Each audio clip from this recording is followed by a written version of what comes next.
I love being a mom.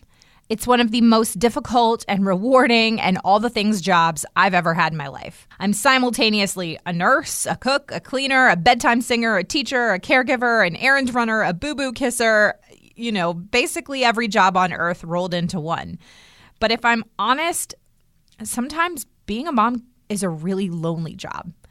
I so badly want to connect with other moms who get it, but sometimes it feels like other moms are just going to judge me. Those mommy wars, yeah, they're real and they are hard, and I don't understand why they exist, but they do. Having a supportive community to just connect with other moms is so needed and important and vital. We cannot and we should not do life alone. Welcome to Business with Purpose. I'm your host, Molly Stillman of stillbeingmolly.com, and this show is all about bringing you the stories behind the brands, companies, and small businesses that are changing the world. Each week, I interview an entrepreneur, a community leader, or just an amazing person who is trying to make a positive impact, not only through their personal life, but also with their professional career. My goal is to show you that no matter what you do for a living, you can make an impact right where you are. My guest this week is Sara Moore, the founder of Project Mother, a collaborative enterprise of moms striving to encourage and support one another while also fostering ethical commerce. This is a rich conversation, you guys. Oh my goodness. There were so many times where I was laughing and crying. I felt all the emotions, and I know you are going to love it. If you are a mom or not a mom, trust me, this episode is for you. Now, on to the episode with Sara. Hey, Sara, welcome to the show. Hi, Molly. Thanks so much for having me. I am so excited to have you on the show. You and I have never spoken other than through email, and we've never met in real life, but we have an in real life common friend, our friend Tori. And I was saying earlier that anybody who is a friend of Tori is immediately a friend of mine. And you know how you just have those people in your life, like when they recommend somebody, you immediately know that that person is legit. Do you know what I mean? Absolutely. Yes. And especially when it comes from Tori, because she is legit. She is legit. Defined it. She is legit. But I was thinking about that the other day of how we often have these people in our lives who are our vouchers. Like if they recommend a product, or if they recommend a movie, or if they recommend a book, or if they recommend that you meet someone else, you're immediately like, well, obviously I need to check out that thing. Oh, yeah. You're like, I'm on it. Yes. When it comes from that person. Absolutely. I know.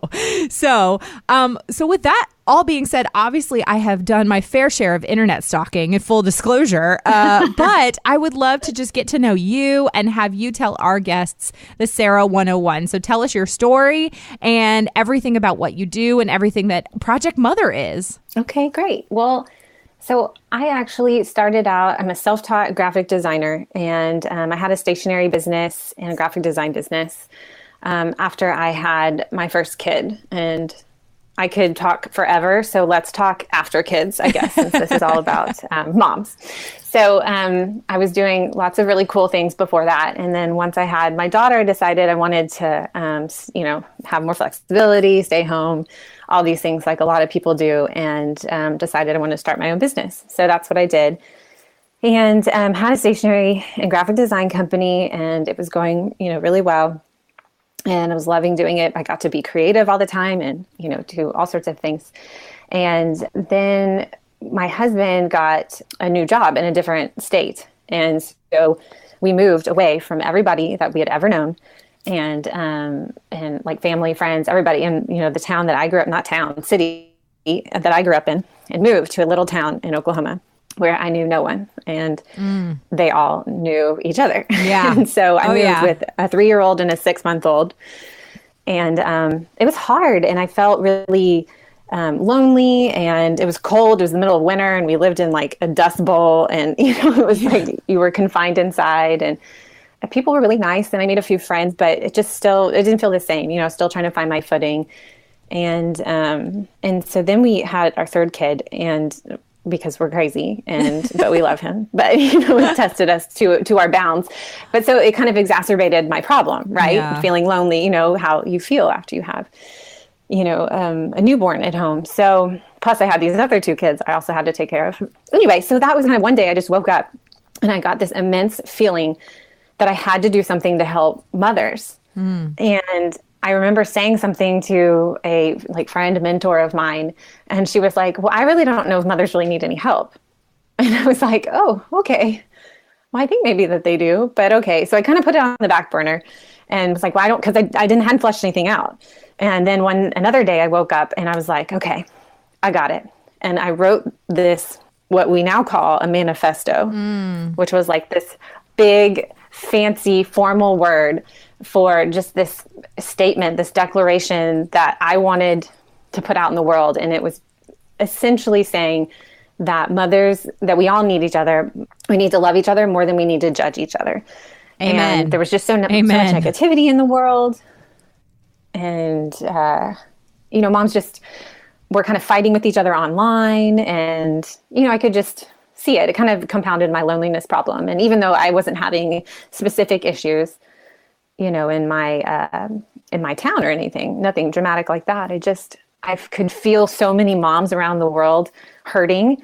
I have this big empathetic heart that just I feel all the things. I feel all the things too. I'm a feeler and I'm an empathetic person. And even my husband says this about me all the time. And it's one of the qualities that he says, he actually admires about me is my ability to empathize. But I completely agree. I mean, I think, even if we're not directly experiencing it, when we see other people, like people who are naturally empathetic, like we see other people hurting and we're immediately like, I want to help. Like it's both a blessing and a curse. Yeah.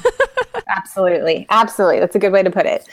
So anyway, so I wrote this manifesto and I kind of, made it sound a lot prettier and I put it out in the world and made this company called Mother Manifesto. And I really didn't know what I wanted to do with it other than I wanted moms to come do this thing with me. Whatever this thing was to agree to this manifesto, sign it, say you believe in it, say you're going to come on this journey with me to, not judge other moms, to come in community, support each other, encourage each other, love each other, versus the opposite. And because motherhood is like hard enough, right? Without all that, like it took me, I ran errands with my 3-year-old today and he, every single time getting in the car, it's 10 minutes to get him buckled up, even though it's like, why? Preach. Like we do this every time. It's like brushing your teeth every day. Like, so I don't need the added drama on top of that. Anyway, so Mother Manifesto, it started out and we didn't really know what we were going to do with it, but I kept talking to my industry friends about it. I had, people sign up and do this thing with me and we're just trying to like find our footing and what we were going to do, what was going to be our purpose. And, I was doing this all on the side of my stationery business. And then one day I just looked at my husband and I was like, I don't want to do the stationery anymore. I want to do Mother Manifesto. Yeah. And he was completely supportive in, even though it made zero money and the stationery did make money, which is a funny little thing that as empathetic feeler type people love, to do that. I wanted to go out and help people. And for a while that meant no income. So I started down this path. Okay, I'm going to figure out what this is. And one day my friend Chrissy called me and said, have you ever thought about taking on a business partner? And I was like, well, no, because I don't make any money and this is really hard and I don't know what I'm doing.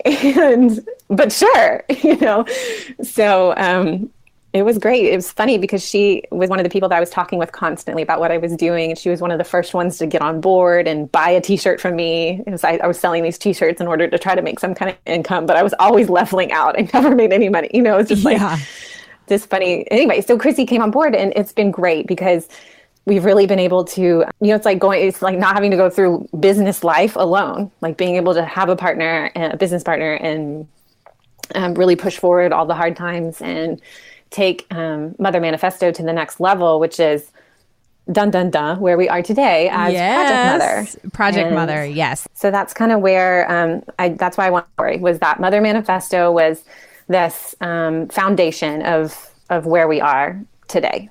So for people that don't know what Project Mother is, tell us, a little bit about what the mission, the purpose. I mean, you can even share kind of what your business model is, just to kind of share with people who aren't familiar with Project Mother, what it is that you do.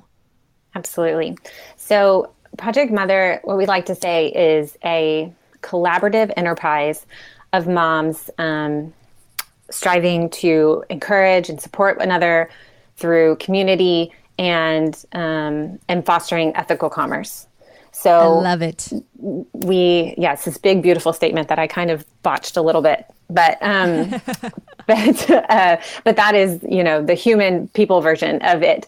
But we like to call it that because it's not just a subscription business, or it's not just a community, or it's not just this, it's not just that. There's so much, like I said, with Mother Manifesto being at our foundation, and those are the roots that we're built on. So we very much still have the communities, the local chapters that we've built, and our blog that where we talk about lots of real down and dirty things about being moms and about being women. Yeah. And we have those things, which is, our community is what we call it. And then that's how Project Mother or Mother Manifesto, grew. We expanded our mission into Project Mother, and we kind of brought in this ethical commerce side. And we decided to launch a subscription box of curated goods for moms by moms. Is kind of our little tagline, for moms by moms. Love that. So it's really, really awesome because we get to work with all sorts of really incredible brands and artisans and people that are doing amazing work all over the world. So, not just in third world countries, but in the US too, that are, hiring refugee women or just single moms themselves, that own apothecaries or whatever it may be. Yeah. And then, of course, women in India and Kenya and Ethiopia and Thailand and Cambodia. I mean, the list is endless, as you know, of amazing companies that you can work with. Yeah. And we started there because there was a wealth of people I keep saying people, but because they're people, right? That own these brands, that own the companies. But that already do this amazing work that a lot of people don't know about. Mm-hmm. And so we kind of tried to combine the subscription box business model with the social enterprise model and include items from those moms in the box to not only connect our moms to those moms, but with the brands and what they're doing and how they're trying to impact the world and make, things better for moms halfway across the world. Yeah. I think that's such a unique perspective, and it just creates this sense of connection when you are learning about a mom, in a developing nation, or even a mom here in the United States, and just learning more about her story and the opportunity that she's been given through, this job. And it makes us feel so connected. And I know, when I have been, I talk a lot on this show and just in general about my experiences going to Kenya. And, even after 3 times, this third trip that I made last January, almost a year ago, it was the first trip I'd taken since having kids. And it was so different for me in that sense because I saw my kids in those kids, and I saw myself in the moms that I met. And, we shared, we laughed over stories of our toddlers acting crazy. Toddlers act crazy in Kenya and they act crazy here. Their surroundings might be different, but they're still kids, and moms still get really tired, and moms still really just want a break. And, but our struggles have common threads, but they're also very different. And so it was just such a unique connection. And so I think that's such a cool opportunity that you have to be able to connect moms to a greater community that's all over the world. I mean, it's amazing. And what ultimately led you guys to add that portion into the Project Mother business? So as you guys kind of move from this, Motherhood Manifesto into Project Mother, what was it that really spurred the idea for connecting, ethical commerce to moms?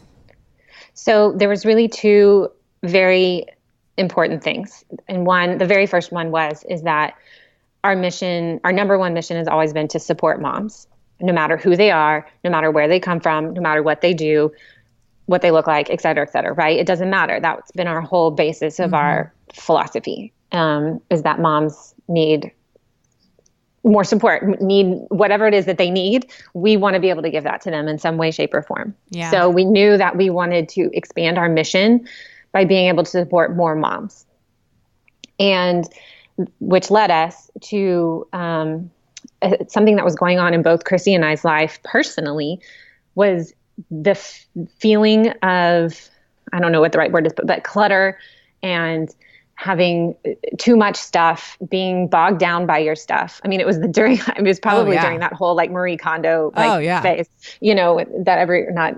phase, but sensation that everybody was going through. But purge all the things, do all the minimalism. Oh yeah, absolutely.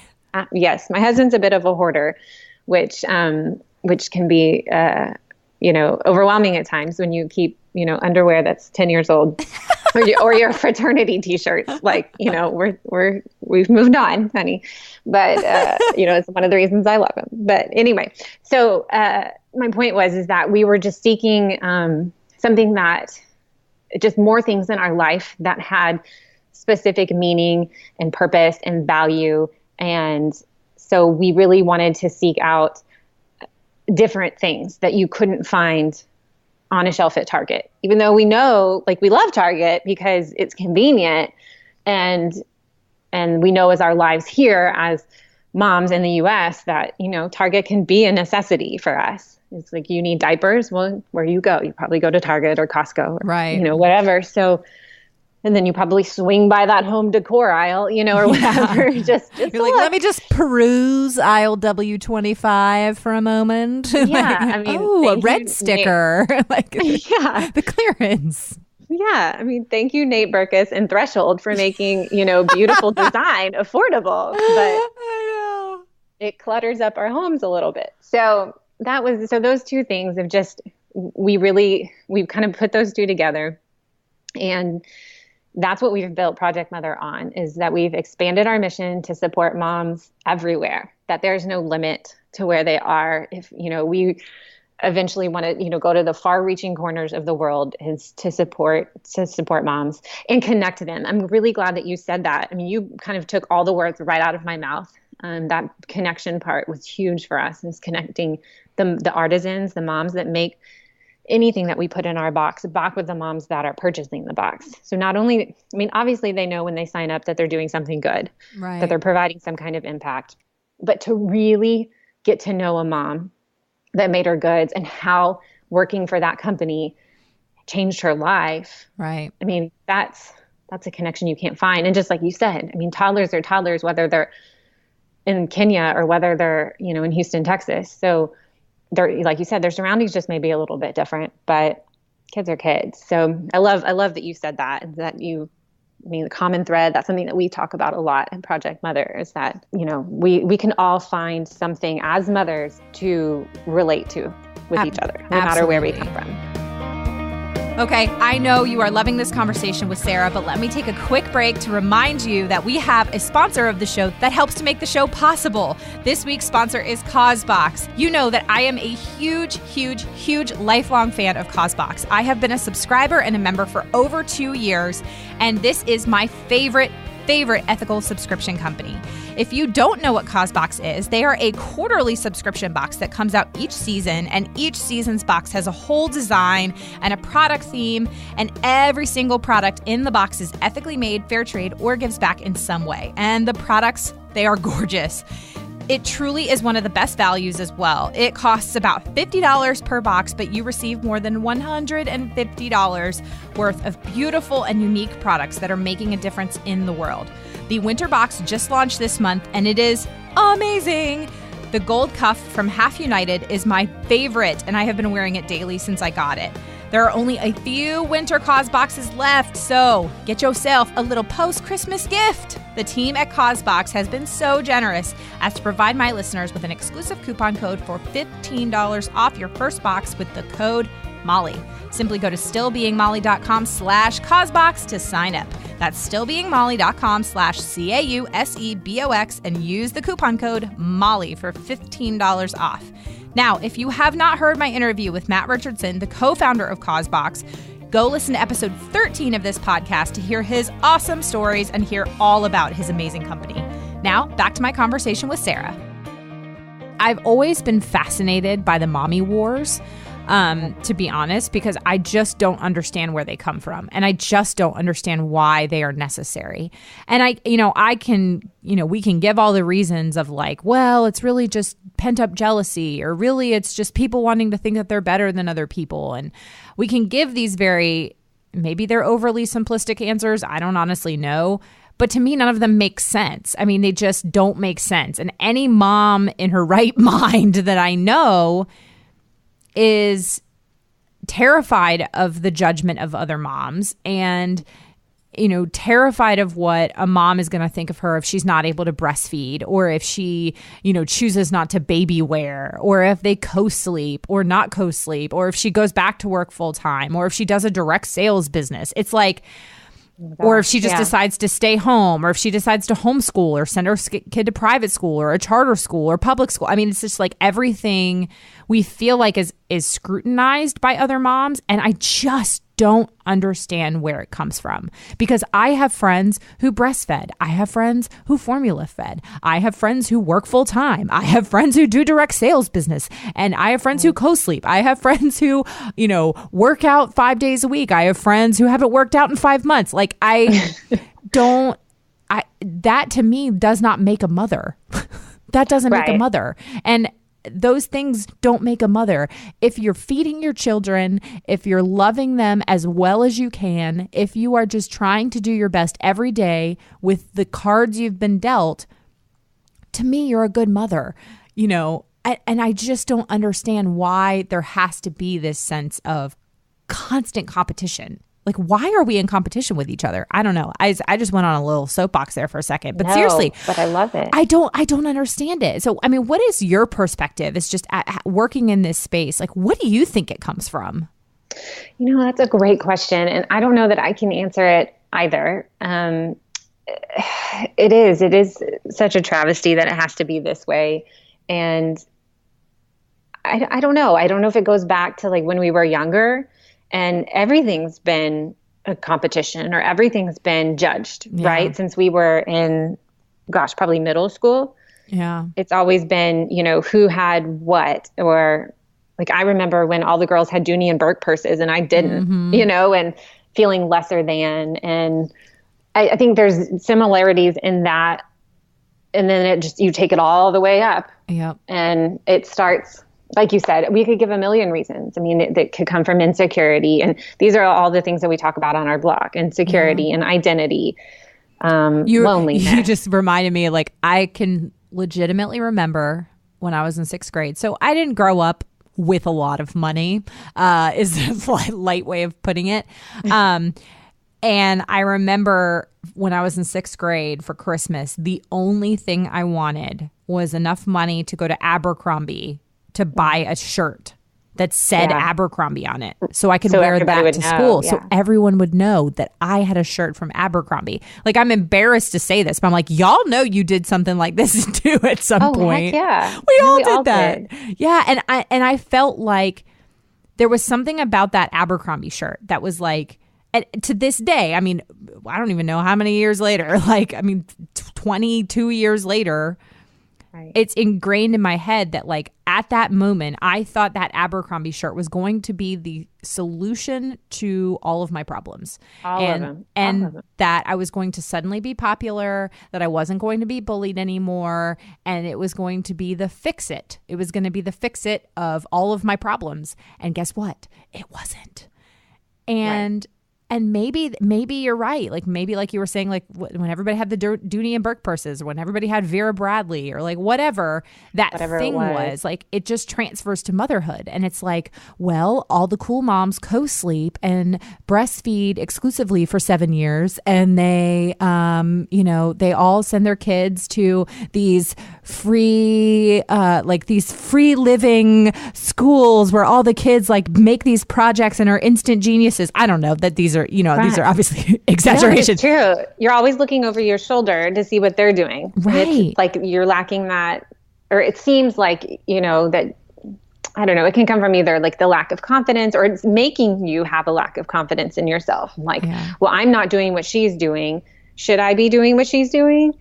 Yeah. And like, am I less than mother because I'm not doing that?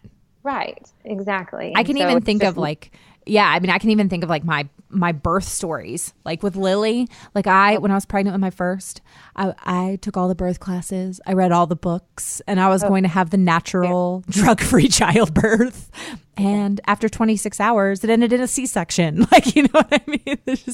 I've heard that. I've heard that one before too. And everybody. Yeah. And then I've heard like a traumatic, or not traumatic, but sometimes traumatic, but I've heard moms and how ashamed they feel after all of that, after all that work and dedication, and they had their heart set on that. And then they feel like their bodies failed them, and they went into deep, immense depression over it. Absolutely. And it's almost like it just, I don't want to say ruins, but it's just like it does. It kind of like ruins that experience. Like now you have this child and your baby's here. Right. It's like, who cares if your body failed you? I mean, it didn't. Right. It delivered the baby. But, if you want to think it that way, like it doesn't matter. Your baby's here. Right. But it's hard. It's so hard. I don't know. It's that whole keeping up with the Joneses. It's validation. I don't know. Yeah. It's going to take a lot of work for us all to put the mommy wars. I mean, you think that like the quintessential mommy wars is back in the 80s, like when women went back to the workforce hugely full-time with like super career path, and maybe more like the 70s and 80s. And it was like working moms versus stay-at-home moms. Yeah. And you hit the nail on the head that now it's like every mom versus every other mom that's not like her. Yes. And it drives me bananas. There's like no other way to put it. But I love that you have drawn a line in the sand, so to speak, and just said, you know what? We're going to say no to this, and we're going to stand up together and say, no, we are a community of moms who are not going to judge each other based on what other moms do. And, I think it is something that is so needed, because I see it. And I love too that a lot of it exists in the digital space, because that's where the majority of the mommy wars happen, is on Facebook and on Instagram. And like, that's where that encouragement is needed, and that space for moms to just connect with each other and just say, hey, this is what I'm doing. And, I think it's awesome that you're doing that, but this is what I'm doing. And let's just listen and hear each other, Exactly. So you were mentioning that you guys have local chapters. What does that look like? So do you have kind of in-person meetings, things like that moms can get connected to locally? We do. So we have, let me think, we probably have about 10 or 11 chapters, and we have two in Canada now. And yes, so we host a monthly meeting on the third Thursday of every month. And there's a local leader that kind of rallies everyone together. There's Facebook pages for each group. And yes, they get together, and they kind of it's very open and flexible. They kind of get together and do whatever they want. If they want to have a wine night, they have a wine night. If they want to have a play date and at 11 a.m. instead with their kids, then they can do that. And it's been fun to see all the things that they do. We even have a group in New York that like goes apple picking together and visits pumpkin farms. That's so fun. They have like a clothing swap, and it's really neat to see the friendships that have come out of that. And it's just for women that, it doesn't matter if you have a bazillion friends. It doesn't matter if you have no friends, if you're new to the area. It's just a place exactly just where you can connect with people flesh to flesh. I love it. Flesh. So if somebody is interested in finding a chapter or even starting a chapter, where could they go to do that? So they go to our website. It's on the community page. If you go to our website and click on community, you'll find it there. You can find our Facebook page and meetups. They're called Mother Meetups. And those are through their local chapters. That's awesome. I think that is such a cool way for people to just, get away from their computers and their phones and just actually connect face to face. That's also just such a needed thing right now. Yes, it is. It's the balance of both. Like you said, the digital world is so chock full of lots of people who think that they know everything or know exactly what they're talking about. And sanctimommies. Yes. Oh, I love that word. Exactly. Sanctimommies. And sometimes you just have to take a break from it and you just need to see someone in person because you still need those friends that you can hug, Absolutely. So I do want to go back to kind of when we were talking about the subscription box and what has that looked like for you as a business owner as far as implementing that into your business model, but then on a larger kind of grander scale, what have you seen? What has been the impact among the Project Mother community members? I find working in the ethical fashion, ethical, consumerism, ethical commerce world, I find that there is so much educating to do on why this is something that's important and why it's something that's valuable. So what have you found has been the impact among the Project Mother community members? So I realize it's kind of a two-part question there. So one, like sort of like, what's the business side looked like for you? And then also what's the impact been on the community members? So I think on the business side, while, starting any new kind of business venture, something you haven't done before is challenging.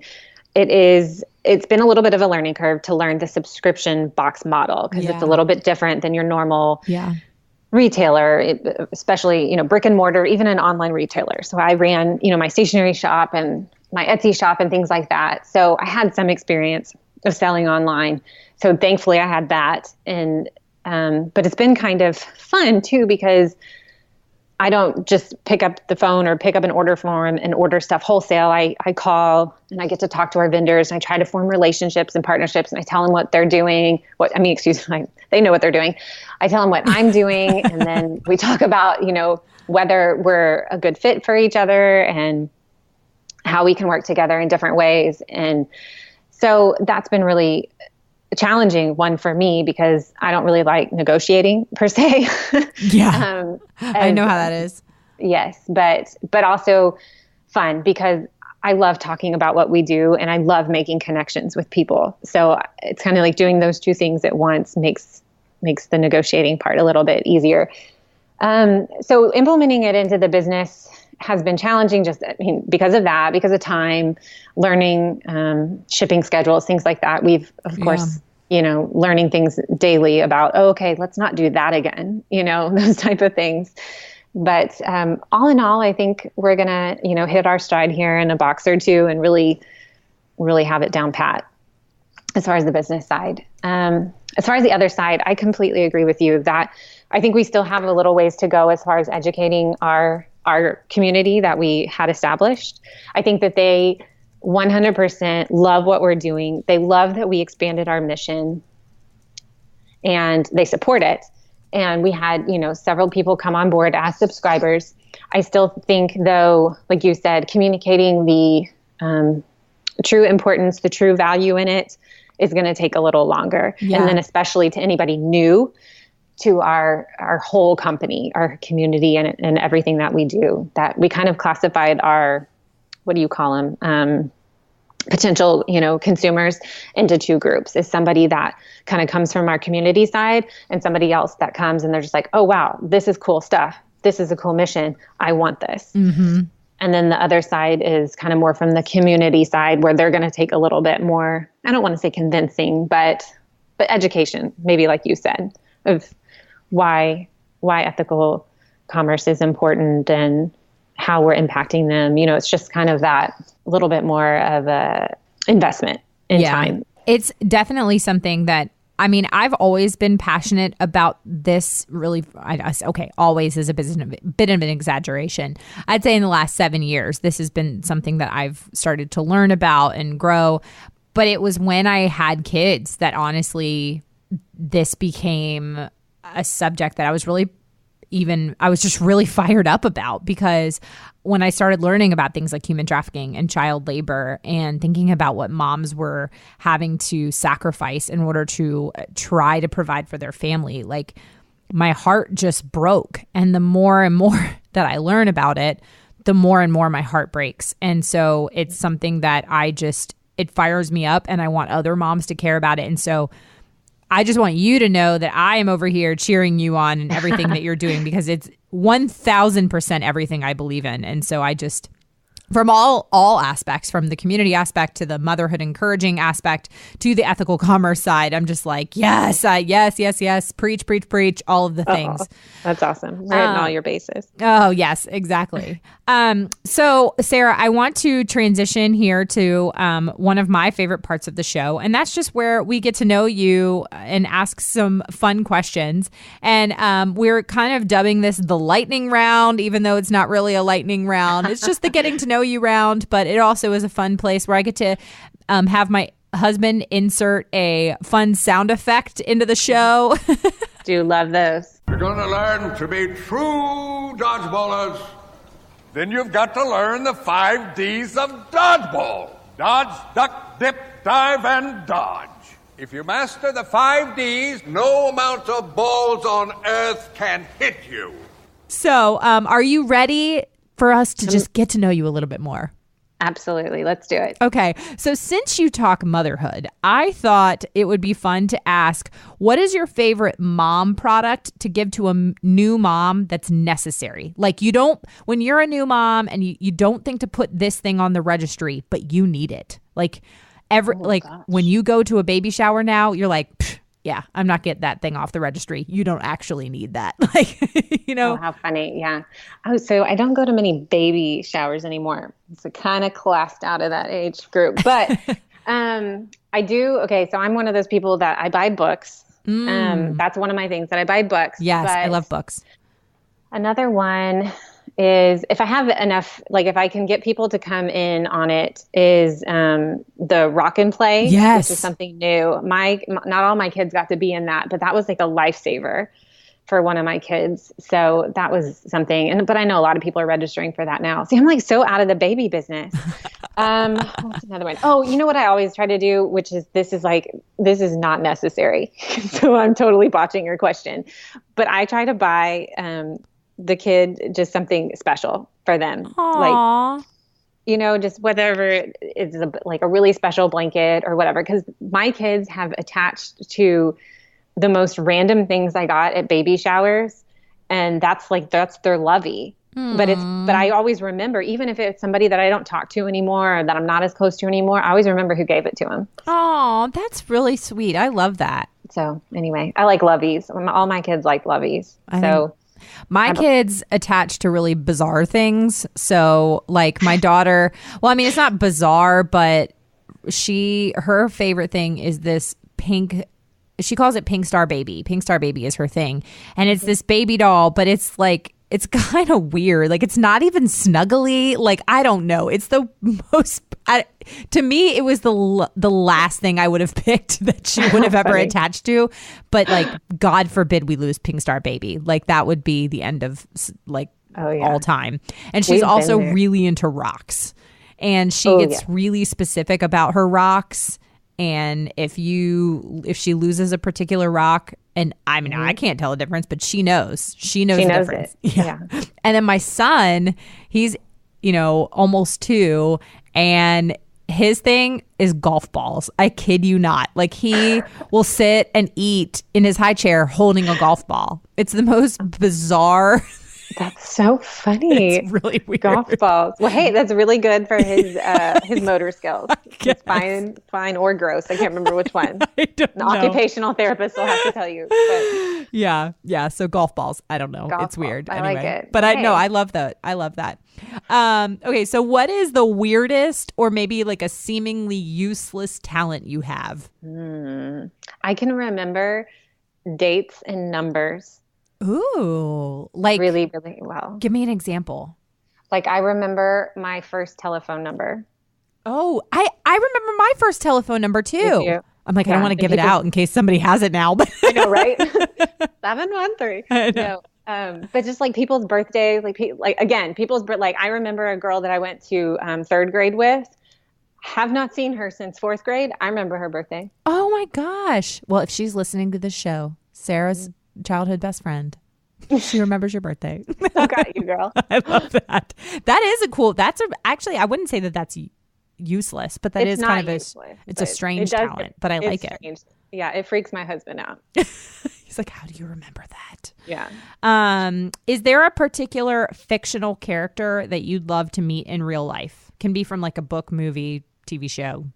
Just a fictional character that you'd want to meet in real life. Ooh, Nancy Drew. Ooh, that's a fun one.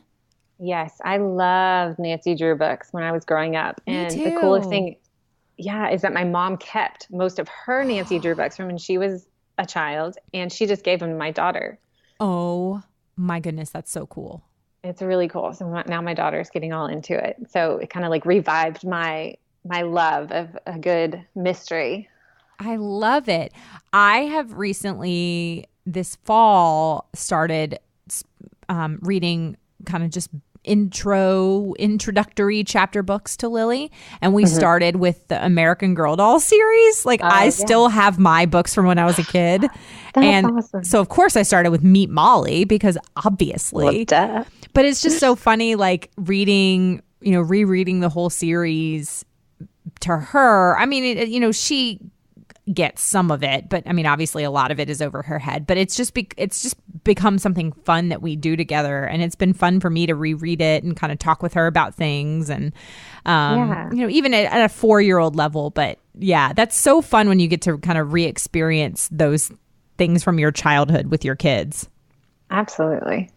All right. So this last part is our rapid fire questions where they're just either or. So you just tell me, which item of the two things you would pick. All right. Are you ready? I'm ready. All right. Awesome. Coffee or tea? Coffee. Cake or pie? Cake. Books or movies? Oh, movies. Pepsi or Coke? Coke. Early bird or night owl? Early bird. Tacos or burritos? Tacos always. Salsa or guacamole? Guacamole. Good choice. Introvert or extrovert? Introvert. Call or text? Text. PC or Mac? Mac. And last one, crushed ice or cubed ice? Ooh, I was crushed. Yes. The choice. All right. Yeah. See, there's this chain of gas stations around here where they have these big fountain drink machines, and they have like both a crushed ice and a cubed ice side. And I'm always blown away by the people who get cubed ice when you have the choice of crushed ice. I love it. When you have the choice, you always pick crushed. You always pick crushed. Who are these people that are picking cubed ice over crushed ice? That is bizarre. Oh, how funny. It's clearly enough that they have to have a whole nother machine for it. Clearly. Well, Sara, thank you so much for just sharing your heart for moms and sharing what you do with Motherhood Manifesto and Project Mother and just your whole background. And I encourage you and I'm cheering you on and everything that you do. I will make sure for the listeners that I will have all of the links for Project Mother and how they can find out more about it in the show notes. But what's your favorite social platform that you love to connect with people on? Instagram. And you guys are at Project Mother? At Project Mother Co. CO. Awesome. So at Project Mother Co. on Instagram. So definitely be sure, for those of you listening, to go just give Sara some love and check out Project Mother, because I love what you guys are doing. And I'm so encouraged by everything that you're doing. And so I'm just wanted to let you know that I'm cheering you on. Awesome. Well, thank you so much. And thank you for providing this platform for everyone. And we are absolutely behind you as well. Oh, thank you so much. Well, it has been my honor. And thank you for coming on the show. Happy to be here. If you are a parent, or even if you are not a parent, I know you had to connect with Sara in some way this week. There were so many times where I wanted to scream, yes, yes, yes, all the yes, because so much of what she shared resonated with me. Be sure to give Sara some love on social media this week. I love what she does, and I'm so proud of her. I will have all of her links and information in the show notes. And as always, thank you for listening this week. I hope you guys had a wonderful Christmas and a holiday season. I hope you guys are excited about the new year coming up. I have so many things in store for this podcast in the coming year, and I cannot wait to share them with you. Be sure to visit the archives for all past shows featuring so many amazing people. And don't forget to head on over to iTunes, Google Play, Radio Public, or your favorite podcasting app, and make sure you're subscribed to the show. Clicking that subscribe button makes sure that you never miss a new episode of the podcast. And pretty please, would you mind leaving a review of the show while you're over there? Leaving a review of the show really does help me to know what you're liking and how the show is personally impacting you. This latest review from D-Middle1 says, "This is a really great podcast about small and mission-driven businesses and the great impact they can have. Molly is an incredibly positive and fun host and always has great guests on." Thank you so much for that review, D. It really does mean the world to me. If you share the show on social media, be sure to use the hashtag Business with Purpose Podcast, or tag me at Still Being Molly on Twitter, Instagram, or Facebook. Another huge shout out to this week's podcast sponsor, CauseBox. Visit stillbeingmolly.com/CauseBox and use that coupon code Molly for $15 off. This show is edited by my amazing husband and executive producer, John Stillman. Love you, babe. And the music is by Mark Killian of Third Wheel Media. Thank you for listening, and go do something good with purpose on purpose.